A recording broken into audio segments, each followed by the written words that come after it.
Circle of Inevitability, capítulo 355. A verdadeira água da fonte. No meio do silêncio assustador, Lumian sentiu um calor incomum na palma da mão direita, como se ela estivesse em chamas.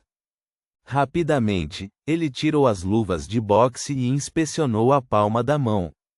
O toque corrosivo do minério de sangue da terra a deixou vermelha brilhante, irradiando ondas de dor excruciante que o deixaram fervendo de frustração e raiva. Fora isso, nada parecia fora do comum por enquanto. Dadas as circunstâncias, Lumian não podia se dar ao luxo de um exame detalhado. Ignorando o frio que se espalhava por seu corpo e seus pensamentos, calmos, ele recuou para avaliar a situação na fonte do esquecimento. Figuras indistintas e os longos cabelos negros, semelhantes a ervas daninhas, submersos na água, foram atraídos para um abismo sem luz, balançando implacavelmente, como se uma batalha feroz estivesse acontecendo lá dentro. A figura cadavérica vestida de branco que estava por perto desapareceu no ar, levando Lumian a suspeitar que seu encontro com a suposta demônia de alto nível no quarto nível estava ligado a uma mudança semelhante na fonte do esquecimento. Essa visão despertou uma ideia ousada na mente de Lumian. Vendo a figura aterrorizante puxada de volta para a fonte por um poder estranho, uma dança de resistência e supressão, parecia improvável que um vencedor emergisse rapidamente. Lumian decidiu ficar vigilante, pausar sua fuga e explorar a possibilidade de armar uma armadilha enquanto coletava um pouco da água branca pálida da fonte quando ela surgisse novamente. Os fantasmas aquáticos não estavam em lugar nenhum no fundo da fonte, nem havia nenhuma figura borrada por perto. Parecia ser um momento seguro. No instante seguinte, Lumian notou Hela pegando uma garrafa dourada adornada com símbolos místicos e intrincados, que lembravam os símbolos que ele tinha visto na porta do porão da loja de poções místicas das Terras Altas. Hela não esperou que a água branca pálida da fonte subisse novamente. Ela se agachou e pressionou a abertura da garrafa no solo úmido na borda da fonte. O solo era de cor escura, e quanto mais perto chegavam do buraco negro, mais ele parecia conter inúmeras cores. O solo era mais comum conforme a distância mostrava. Não era diferente da própria encosta em áreas que não tinham sido submersas pela água da fonte. O solo, escuro e cheio de inúmeras cores perto do buraco negro como breu, secou enquanto a água da fonte branco pálida recuava para o abismo. No entanto, a periferia permaneceu levemente úmida, produzindo gotículas que eram mais tangíveis do que a água da fonte branco pálida e lembravam a cor de um lago noturno. Vendo que o alvo de Hela era o líquido, Lumian perguntou confuso: "Você não vai esperar a fonte do esquecimento ressurgir?" Hela balançou a cabeça. "Esta é a verdadeira água de fonte do esquecimento. A água branco pálida é perigosa demais para tocar agora. Contato com ela significa morte instantânea, vagando para sempre perto da fonte ou de sua fonte. Nossos corpos não são exceção. Tão aterrorizante? Poderia ser que a fonte do esquecimento seja um subproduto da água branca pálida e não sua forma verdadeira?" Lumian pegou uma lata de metal que havia preparado com antecedência e segurou-a nas gotas que vazavam do solo na borda da fonte. Com apenas uma gota, o recipiente mostrou sinais de ferrugem e deterioração devido à submersão prolongada. Sem dizer uma palavra, Hela pegou uma lata dourada gravada com símbolos complexos e a jogou para Lumian. Só então Lumian conseguiu coletar a fonte do esquecimento. Sua atenção permaneceu focada na fonte escura. Assim que os tremores de terra cessassem, ele planejou fazer uma retirada apressada com a água da fonte do esquecimento que havia coletado. 1 gota, 2 gotas, 3 gotas. A água da fonte entrou na lata dourada em um ritmo penosamente lento, como se pudesse parar a qualquer momento. Sua lata, por outro lado, ficou cada vez mais enferrujada e frágil.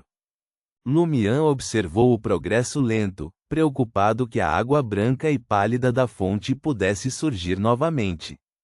Frustração e ansiedade cresceram dentro dele. Por isso, ele silenciosamente xingou para aliviar suas emoções reprimidas. Plop, plop. Ele tinha enchido apenas 1/3 da garrafa quando Hela decidiu parar e selar a lata dourada.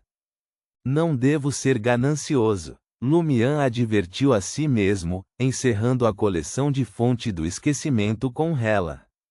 Juntos, correram em direção ao topo da encosta. Não demorou muito para que o som da água ecoasse atrás deles. Mais uma vez, a fonte branca e pálida jorrou do buraco escuro como breu. Sem olhar para trás para avaliar a situação, eles continuaram sua corrida através da névoa branco-acinzentada, como se um monstro implacável e intangível os perseguisse. Em questão de segundos, eles finalmente alcançaram a borda da névoa. Lumian agarrou o braço de Hela e se impulsionou para frente. Saindo do manto de névoa branco-acinzentada, Lumian finalmente deu um suspiro de alívio. A frieza em seu corpo diminuiu e seus pensamentos se acalmaram significativamente. Reticências. Perfuração psíquica. Jena emergiu das sombras, seus olhos brilhando com relâmpagos. O homem com o manto de bruxo ouviu um estalo surreal e sentiu uma intensa onda de dor irradiar das profundezas de seu corpo espiritual, tomando conta de sua mente. Instintivamente, caiu no chão, encolhendo-se numa tentativa de aliviar a agonia. Franca não perdeu tempo e aproveitou o momento. Ela apontou o espelho que segurava para ele. Quando o homem apareceu no espelho, chamas negras se acenderam na palma da mão de Franca e se espalharam pelo vidro. Maldição da demônia! Chamas negras irromperam do corpo do homem, enfraquecendo seu espírito em luta. Logo depois, gelo cristalino o envolveu camada por camada, e seda de aranha incolor o envolveu, revelando sua forma. A intenção de Franca era contê-lo, não matá-lo. Afinal, ninguém sabia se ele estava envolvido em alguma corrupção ou assuntos de alto nível, e a canalização imprudente de espíritos poderia levar a acidentes. Vendo o homem enfraquecido e fortemente contido, Franca sussurrou surpresa. É isso. Ela não tinha dúvidas de que ela e Jena poderiam derrotar a outra parte com um ataque surpresa, mas não esperava que fosse tão simples. No momento seguinte, o homem lutou para falar sob o controle das chamas negras, gelo e seda de aranha, sua voz fraca, mas determinada: "Você está cometendo um crime." Assim que ele terminou de falar, um tremor violento emanou do subterrâneo profundo. Uma pedra do teto do túnel despencou em direção à cabeça de Jena. Jena rolou rapidamente para se esquivar, mas ainda sentiu o impacto dos destroços que caíam. Franca enfrentou uma situação semelhante. Ela sentiu que se isso continuasse, o túnel inteiro poderia desabar. Mesmo com a substituição por espelho, ela não poderia garantir sua segurança neste segmento do túnel. Sem hesitar, fechou a mão direita, reacendendo as chamas negras restantes dentro do corpo do bruxo. Chamas negras envolveram seu corpo espiritual, e o homem rapidamente encontrou seu fim. Os tremores do túnel cessaram, deixando apenas poeira no ar. Franca deu um suspiro de alívio e não perdeu tempo. Ela rapidamente montou um ritual de canalização de espírito, enquanto Jena mantinha um olhar vigilante para qualquer visitante indesejado enquanto massageava seus ombros e costas. Depois de um tempo, Franca completou o feitiço. Segurando o espelho, ela olhou para o rosto branco pálido com uma pitada de arrogância e perguntou: "O quanto você sabe sobre os segredos da pedreira do Vale Profundo?" O espírito do homem respondeu atordoado: "Alguns procuram usar máquinas para prolongar suas vidas, enquanto outros procuram máquinas para adquirir vida." Uma parte do claustro do Vale Profundo está inclinada para o abismo. Você não pode ser mais específico? Franca pressionou. De qual organização você é? Por que você está explorando o desaparecimento do porteiro? Quando o homem estava prestes a responder, uma névoa em constante mudança de repente envolveu o espelho. Craque! O espelho na mão de Franca quebrou instantaneamente. Estrondo! O corpo do homem, envolto em gelo e seda de aranha, explodiu. Sua carne se desintegrou em névoa que encheu os arredores. Quase simultaneamente, Franca se despedaçou como um espelho, quebrando-se em fragmentos que caíram no chão. Sua figura rapidamente se delineou no cruzamento do túnel e apareceu ao lado de Jenna. Como esperado, algo estava errado, disse Franca solenemente, observando enquanto a névoa de sangue gradualmente se acomodava e se fundia com o solo. Nesse ponto, o cadáver já havia se transformado em uma pilha de carne moída, restando apenas os itens de metal intactos. Franca e Jenna fizeram uma busca simples e encontraram uma chave de bronze e moedas que valiam de 200 a 300 verdor. Elas não ousaram ficar. Após apagar qualquer vestígio de sua presença, saíram. Aproximadamente 2 a 3 minutos depois, um par de pernas calçadas com botas marrons até os joelhos se materializou ao lado da poça de carne e sangue, segurando uma chaleira dourada e encolhida com um pavio saliente. Reticências. A luz escaldante do sol banhava a entrada das catacumbas da Praça do Purgatório, e Lumian sentiu como se tivesse retornado do reino dos mortos para o mundo dos vivos. O frio que havia permeado seu corpo gradualmente se dissipou. Virando-se para Hela, cuja pele branca pálida, livor mortis vermelho arroxeado e sinais de decomposição ainda não estavam completamente curados, ele sorriu e comentou: mesmo que não tenha sido uma batalha de verdade, foi o mais perto que cheguei da morte. Hela respondeu simplesmente: aqueles na água branca e pálida da fonte já foram indivíduos formidáveis.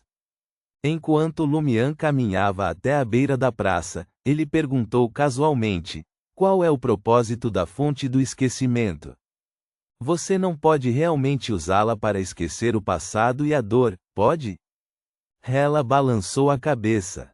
Para mim, ela pode servir como um substituto para um determinado ritual, ou melhor, se tornar o elemento central de outro ritual. Lumian não entendeu completamente o conceito, então não insistiu em mais detalhes.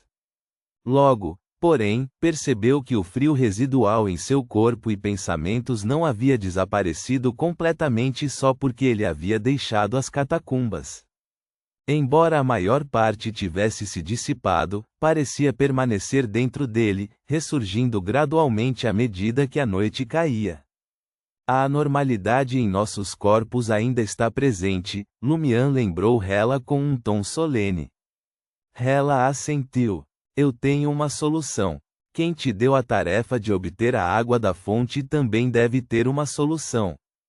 Lumian reconheceu brevemente suas palavras e se despediu de Hela, indo em direção ao ponto de parada de carruagens públicas. Comparado à anormalidade de morrer gradualmente, ele estava mais preocupado com o minério de sangue da terra que havia corroído sua palma, bem como com a bizarra ferrugem. Ponto.